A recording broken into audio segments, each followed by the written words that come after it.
అలా ప్రకృతి పరమైనటువంటి సహజమైనటువంటి వనరులు మనకు గాలి, నీరు, భూమి.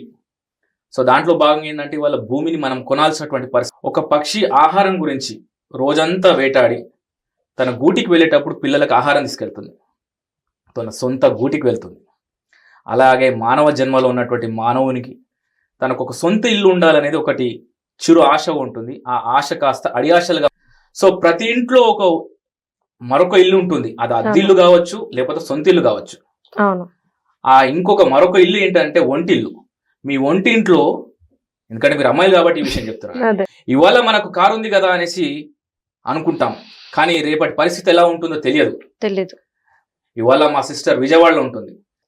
ఆర్టీసీ బస్ అనేది లేకపోతే ప్రభుత్వ రంగ సంస్థలు మరియు ప్రైవేట్ రంగ సంస్థలు ఉంటేనే ఆరోగ్యకరంగా ఉంటుంది. అలా ధరలు నిర్ధారించలేకపోతున్నటువంటి పరిస్థితులలో ఇవాళ రియల్ ఎస్టేట్ పరిస్థితి ఉంది కాబట్టి ఈ విషయాన్ని మీకు చెప్తున్నాను. ఏంటంటే ఈ రేట్స్ కి సంబంధించి రీఆర్గనైజ్ చేసి మనం సో దాన్ని దృష్టిలో పెట్టుకునేసి ఏంటంటే లోకల్ ప్రొడక్ట్ డెవలప్మెంట్ ఆర్గనైజేషన్ ఏంటంటే ఈ ప్రాపర్టీ మేళా అనేసి స్టార్ట్ చేద్దాం అనేసి, దాని పేరే బాలాజీ. అంటే బిల్డింగ్ రీడిఫైన్ అనే దానిపైన వస్తున్నటువంటి కార్యక్రమమే ఈ బాలాజీ.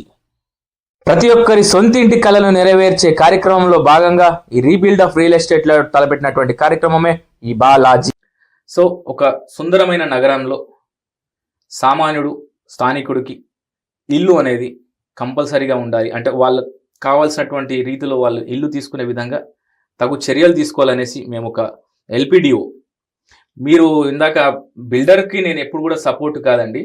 బిల్డర్ దగ్గర దాదాపు కొన్ని వందల మంది ఇన్వెస్ట్మెంట్ చేస్తారు. అవును సార్. నా వీడియోస్లో మీరు గమనించినట్టు చూసినట్టయితే మా లోకల్లో ఉన్నటువంటి సంస్థలను అప్రోచ్ అయ్యి ఇలా చేద్దాము, ఇలా ముందుకెళ్దాము, తద్వారా ఏంటంటే కస్టమర్ని మోటివేట్ చేస్తూ అటు బిల్డర్కి ఒక సేల్స్ చూపించే ప్రయత్నమే లోకల్ ప్రొడక్ట్ డెవలప్మెంట్ ఆర్గనైజేషన్ చేస్తున్నటువంటి వినూత్న కార్యక్రమం ఇది. నమస్తే, వెల్కమ్ టు అవర్ ఛానల్. నేను ప్రియాంకర. రియల్ ఎస్టేట్ విషయానికి వచ్చేసేపాటికి చాలా మంది అనేది ఏంటి అంటే బిల్డర్స్ మెయిన్ అని. సో బిల్డర్స్ కీ రోల్ పోషిస్తున్నారు. బిల్డర్స్ లేకపోతే కనుక రియల్ ఎస్టేట్ అనేది ముందుకెళ్లే విషయంలో, లేదంటే ఇంత అభివృద్ధి చెందే విషయంలో ఎంతో కొంత వెనుకబడి ఉండేది అని చెప్పేసి, అసలు ఏంటి బిల్డర్స్ యొక్క కీలక పాత్ర ఏంటి అనేది తెలుసుకుందాం. మనతో మాట్లాడడానికి ఎల్పిడిఓ ఫౌండర్ అండ్ చైర్మన్ భరత సంఘం గారు ఉన్నారు. ఆయనని తెలుసుకుందాం. నమస్కారం సార్. నమస్తే అండి. సార్, మీరు రియల్ ఎస్టేట్ కి సంబంధించిన ఏ వీడియో చేసినా అందులో బిల్డర్స్ కి చాలా సపోర్ట్ చేస్తూ ఉంటారు. మీరు ఎందుకు బిల్డర్స్ కి ఇంత ఇంపార్టెన్స్ ఇస్తున్నారు? అంటే ఎల్పిడిఓ సంస్థ నుండి బిల్డర్స్ వైపు మీరు ఎలాంటి స్టాండ్ తీసుకుంటున్నారు? రైట్ అండి, మీరు ఎల్పిడిఓ స్టాండ్ ఫర్ బిల్డర్స్ అనే దానిపైన మీరు మాట్లాడుతున్నారు కాబట్టి అసలు ఎల్పిడిఓ అంటే ఏంటిది, ఎల్పిడిఓ ఒక ముఖ్య ఉద్దేశం ఏంటిది అనే దానిపైన మాట్లాడదామండి ఫస్ట్ థింగ్. ఎందుకంటే చూసే వాళ్ళకి కూడా ఒక క్లారిటీ ఉండాలి కాబట్టి చెప్తున్నాను. LPDO is nothing but local product development organisation. ఈ భూమి మీద ప్రతిది కూడా ఒక ప్రొడక్టే. ఎక్స్పైరీ ఉంటుంది, డేట్ ఆఫ్ బర్త్ ఉంటుంది. అలా ప్రకృతి పరమైనటువంటి సహజమైనటువంటి వనరులు మనకు గాలి, నీరు, భూమి. సో దాంట్లో భాగంగా ఏంటంటే ఇవాళ భూమిని మనం కొనాల్సినటువంటి పరిస్థితి ఉంది. సో మీకు మచ్చుకు ఒక ఎగ్జాంపుల్ చెప్తానండి. ఒక పక్షి ఆహారం గురించి రోజంతా వేటాడి తన గూటికి వెళ్ళేటప్పుడు పిల్లలకు ఆహారం తీసుకెళ్తుంది, తన సొంత గూటికి వెళ్తుంది.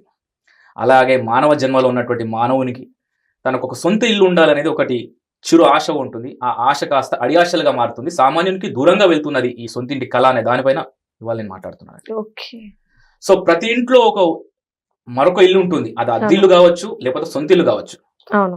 ఆ ఇంకొక మరొక ఇల్లు ఏంటంటే ఒంటిల్లు. మీ ఒంటింట్లో, ఎందుకంటే మీరు అమ్మాయిలు కాబట్టి ఈ విషయం చెప్తున్నారు, అంటే అబ్బాయి కూడా ఇవాళ వంట చేయాల్సిందే. ఆ వంటకు సంబంధించినటువంటి వంట నూనెలు విజయ్ ఆయిల్స్, అంటే ప్రభుత్వ రంగ సంస్థల ఆయిల్స్ ని వాడమని చెప్పే సంస్థ లోకల్ ప్రొడక్ట్ డెవలప్మెంట్ ఆర్గనైజేషన్. స్థానిక ఉత్పత్తులను విక్రయించాలనే దానిపైన. ఇవాళ మనకు కారు ఉంది కదా అనేసి అనుకుంటాం, కానీ రేపటి పరిస్థితి ఎలా ఉంటుందో తెలియదు. మనం బాగుంటే పర్వాలేదు, మన మనవల్ల పరిస్థితి ఎలా ఉంటుందని ఆలోచించాలంటే ప్రభుత్వ రంగ సంస్థలు ఉండాలి. సో మచ్చుకు మీకు ఒక విషయం చెప్తానండి. ఇవాళ మా సిస్టర్ విజయవాడలో ఉంటుంది. ఇక్కడ నుంచి రేపు పొద్దున మా వాళ్ళకి కారు లేకపోతే వెళ్ళాలంటే ప్రభుత్వ రంగ సంస్థ అయినటువంటి వాహనం లేకపోతే, ఆర్టీసీ బస్ అనేది లేకపోతే ఆ ప్రయాణం చాలా కష్టకరంగా మారుతుంది. ఎందుకంటే ప్రభుత్వ రంగ సంస్థలు మరియు ప్రైవేట్ రంగ సంస్థలు ఉంటేనే ఆరోగ్యకరంగా ఉంటుంది. ప్రైవేటే పరమైపోయింది అనుకోండి, మనకు ధరలు అనేది నిర్ధారించలేకపోతాం. అలా ధరలు నిర్ధారించలేకపోతున్నటువంటి పరిస్థితులలో ఇవాళ రియల్ ఎస్టేట్ పరిస్థితి ఉంది కాబట్టి ఈ విషయాన్ని మీకు చెప్తున్నాను, మీకు అర్థమయ్యే విషయంలో. సో నా మొట్టమొదటి సంపాదన, అంటే మొట్టమొదటి ఇన్కమ్ నాది రియల్ ఎస్టేట్ పరంగా వచ్చినటువంటి ఇన్కమేనండి. I'm talking about 2001 and my born and bought up my family is from real estate background. So ఏదైనా కానీ కూడా బుక్కులు చూసో లేకపోతే 4 వీడియోలు చూసో మీ ముందు రాలేదండి. అనుభవంతోని ఆ అనుభవాన్ని మీతో పంచుకోవాలి, తద్వారా ఏంటంటే నలుగురికి ఉపయోగపడాలనే దాంట్లోనే నేను మాట్లాడుతున్నటువంటి సందర్భం. సో మీరు అన్నారు నేను ఏది మాట్లాడినా కూడా బిల్డర్స్కి సపోర్ట్ చేసినట్టుగానే ఉంటుందనే విషయం మీరు అన్నారు, చెప్పారు. అమ్మ దాదాపు ఈ కోవిడ్ తర్వాత మనకి 2023 తర్వాత నుంచి 2022-2023 తర్వాత ఏమైపోయిందంటే మనకు అమాంతం అంటే ఇట్లా హై రైజ్గా వెళ్ళిపోయాయి రేట్స్ అనేవి కూడా. సో దాని గురించి నేను బాగా ఆలోచించి, ఎందుకంటే ఇది లోకల్ వాళ్ళు కొనే పరిస్థితుల్లో లేకుండా పోతుంది, అంటే సామాన్యులు కొనేలేని పరిస్థితిగా మారుతున్నది ఈ క్రమం. సో దాంట్లో నెంబర్ ఆఫ్ వీడియోస్ మనం చేసి దాని విషయం మాట్లాడాం. కానీ ఇవాళ ఏమైపోతుందంటే సామాన్యుడికి అందుబాటు ధరలలో ఉండే విధంగా ప్రతి బిల్డర్ దగ్గరికి నేను వెళ్తున్నానమ్మా మాస్క్ వేసుకునేసి.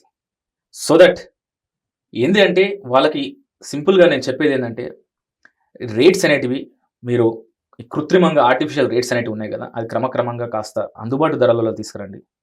తద్వారా ఏంటంటే అందరూ కొనుక్కునే వీలుగా ఉంటుంది. సో ఒకలాంటి క్యాంప్స్ అనేసి అరేంజ్ చేసేసి మీరు ఈ రేట్స్ని ఒక సడలీకరణ చేసి అందుబాటు ధరలలో కొనాలనే వాళ్ళు చాలామంది ఉన్నారండి. ఇవాళ అందుబాటు ధరలలో లేక వాళ్ళు ఇన్వెస్ట్ చేయడానికి వెనక ముందు అవుతున్నారు. సో ఆ క్రమంలో ప్రతి బిల్డర్ దగ్గరికి, మేజర్ బిల్డర్స్ దగ్గరికి వెళ్ళి వాళ్ళ ఆఫీసులలో కలవడం జరిగింది.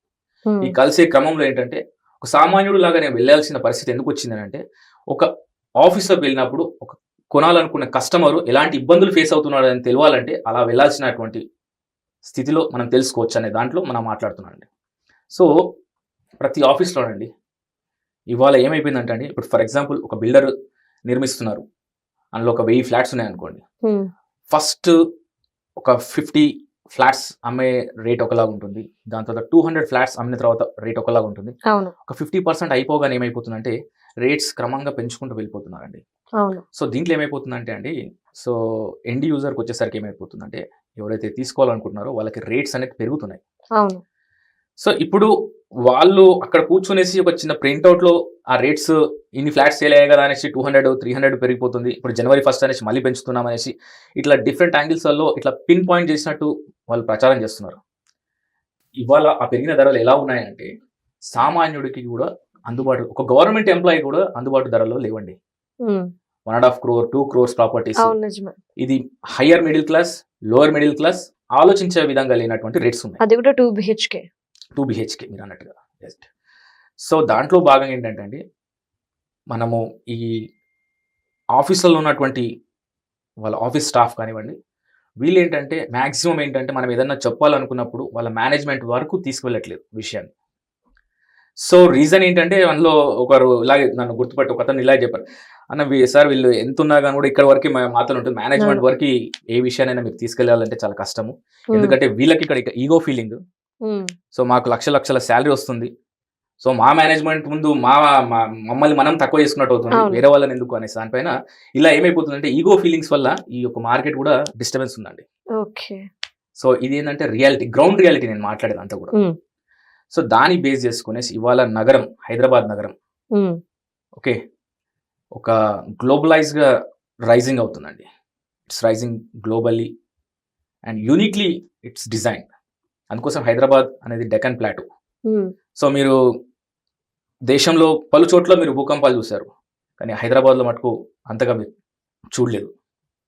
సో ఒక సుందరమైన నగరంలో సామాన్యుడు, స్థానికుడికి ఇల్లు అనేది కంపల్సరీగా ఉండాలి అంటే వాళ్ళకు కావాల్సినటువంటి రీతిలో వాళ్ళు ఇల్లు తీసుకునే విధంగా తగు చర్యలు తీసుకోవాలనేసి మేము ఒక LPDO, మీరు ఇందాక బిల్డర్కి నేను ఎప్పుడు కూడా సపోర్ట్ కాదండి, బిల్డర్ దగ్గర దాదాపు కొన్ని వందల మంది ఇన్వెస్ట్మెంట్ చేస్తారు.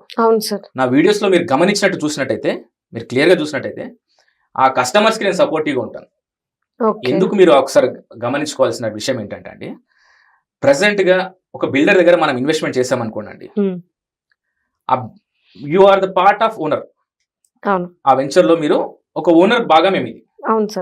రేపు పొద్దున ఏదైనా కానీ కూడా అంటే ఒక బిల్డర్ ఇప్పుడు మామూలుగా మీరు ఇస్తారండి, అమౌంట్ ఇస్తాడు, కన్స్ట్రక్షన్ మీకు కనబడుతుంది, జరిగే క్రమంలో మీకు కొన్ని ఇబ్బందులు అవుతుంటాయి. ఆ ఇబ్బందులు అయినప్పుడు ఏంటంటే ఈ ఇన్వెస్ట్మెంట్ చేసినటువంటి ఫ్లాట్ ఓనర్స్ ఎవరైతే ఉంటారో ఆ 1000 మందో 2000 3000 మంది ఉంటారు కదా, ఇబ్బంది జరిగినప్పుడు మీరు బ్యానర్స్ పట్టద్దు, ఎందుకంటే మీ ప్రాపర్టీ వాల్యూని మీరే తగ్గించుకున్నట్టు అవుతుంది. మీరు అడగచ్చు మళ్ళీ ఎవరు చెప్పాలి అనేసి మీరు అడగచ్చు. ఎందుకంటే ఒక బిల్డర్ నిర్మించేటప్పుడు అన్ని పర్మిషన్స్ తో కూడినటువంటి వ్యవహారంతోనే ముందుకు వస్తాడు. సో పర్మిషన్స్ ఇచ్చిన వాళ్ళని మీరు క్వశ్చన్ చేయాలి. ఒకవేళ ఇన్ టైంలో కాకపోతే రేరా లాంటి సంస్థలను మీరు క్వశ్చన్ చేయాలి. సో ఇవాళ ఇన్వెస్ట్మెంట్ చేసిన తర్వాత నేను ఐఎమ్ రిక్వెస్టింగ్ ఎవ్రీ అథారిటీస్ అండి, ఒకసారి ఇన్వెస్ట్మెంట్ చేసిన తర్వాత ఏంటంటే ఆ నిర్మించేటప్పుడు డిస్టర్బెన్సెస్ క్రియేట్ అయితే ఏంటంటే ఆ 3,000 ఇన్వెస్టర్స్ ఇబ్బంది పడతారు, 3,000 కుటుంబాలు ఇబ్బంది పడతాయి. ఎందుకంటే ఇవాళ ఒక ఇల్లు లైఫ్ టైం ఇన్వెస్ట్మెంట్ అండి. ఆ ఇన్వెస్ట్మెంట్లో కాస్త తప్పుతాడుగులు పడ్డారనుకోండి, ఎంటైర్ కుటుంబంలో ఆ ఎఫెక్ట్ ఉంటుందండి. ఇప్పుడు మీరు చూస్తున్నారు, మనం పేర్లు తీసుకొని అవసరం లేదు. సో ఇలాంటి సందర్భాలలో ఏంటంటే అండి, ఇప్పుడు ఇండిపెండెంట్ హౌసెస్ ఎవరైనా కట్టాలంటే ఎందుకు ఇబ్బంది పడుతున్నారండి, ఎందుకు కట్టలేకపోతున్నారు అంటే రీజన్ ఏంటంటే అన్ని పర్మిషన్ తీసుకొని వాళ్ళు కన్స్ట్రక్షన్ చేస్తుంటే మధ్యలోనే ఏదో ఒక సందర్భంలో పలానా వ్యక్తి వచ్చాడు, పలానా ఫోన్ చేశారు, ఇది అనేసి ఆ డిఫరెంట్ యాంగిల్స్ లో ఆ కన్స్ట్రక్షన్ కాస్త ఆగిపోతుంది. ఆ కన్స్ట్రక్షన్ చేసే అతనికి ఎంత ఇబ్బంది పడతాడండి. అలాగే ఒక బిల్డర్ దగ్గర మీరు ఇన్వెస్ట్మెంట్ చేస్తారు, బిల్డర్ ఒక్కరే ఇబ్బంది పడతారా అండి? ఆ 3,000 కస్టమర్స్ ఇబ్బంది పడతారు కదా, ఆ 3,000 ఓనర్స్ ఇబ్బంది పడతారు కదా. ఆ యాంగిల్లో నన్ను ఎందుకు ఆలోచించట్లేదు మీరు? అంతే. సో దాన్ని బేస్ చేసుకునేసి, ఎందుకంటే ఒక వినూత్నమైనటువంటి కార్యక్రమం, first of its kind local product development organisation తీసుకున్నటువంటి విషయం ఏంటంటే rebuild of real estate. Okay. ఏంటంటే ఈ రేట్స్ కి సంబంధించి రీఆర్గనైజ్ చేసి మనం ఒక రేట్స్ ని ఒక అంటే ప్రజెంట్ ఉన్న మార్కెట్ ని బేస్ చేసుకునేసి, ప్రజెంట్ ఉన్న సిచ్యువేషన్స్ ని బేస్ చేసుకునేసి కొనాలనుకున్న వాళ్ళకి మీకు అందుబాటులోనే వాళ్ళకి ఇచ్చే విధంగా ఉంటే ఏమైతుందంటే మీ డీల్ క్లోజ్ అవుతుంది, మీకు సేల్స్ అవుతాయి. అవును. సో దాన్ని దృష్టిలో పెట్టుకునేసి ఏంటంటే లోకల్ ప్రొడక్ట్ డెవలప్మెంట్ ఆర్గనైజేషన్ ఏంటంటే ఈ ప్రాపర్టీ మేళా అనేసి స్టార్ట్ చేద్దాం అనేసి, దాని పేరే Balaji building awareness, legal and risk reduction joint initiatives. అంటే మామూలుగా మీరు ఈ యొక్క ప్రాజెక్టులు ఏంటంటే అండి, గ్రూప్ ఆఫ్ లాయర్స్ ఉన్నారు, గ్రూప్ ఆఫ్ డాక్యుమెంట్ రైటర్స్ ఉన్నారు, అండ్ దీనికి సంబంధించినటువంటి మీ ప్రాపర్టీస్ ఏ ఉన్నా కానీ కూడా మేము ఒక క్లియర్ కట్ ప్రమోషన్స్ లో ఇవన్నీ యాంగిల్స్ లో లీగల్ గా ఉంటేనే మేము ప్రమోషన్స్ చేస్తాం వాళ్ళ ప్రాపర్టీస్. సచ్ దట్ ఆ బ్యారేజ్ అనేది బిల్డర్ అండ్ కస్టమర్ కి మధ్యలో ఒక బ్యారేజ్ అనే ఫుల్ఫిల్మెంట్ గురించే ఈ యొక్క ప్రయత్నం. ఇక్కడ ఏంటంటే బిల్డర్స్ ని మేము ప్రెషరైజ్ చేస్తున్నాం, మీరు రేట్స్ తగ్గించండి అనేసి. ఇంట్రెస్ట్ ఉన్నారండి customers, they ready to spend.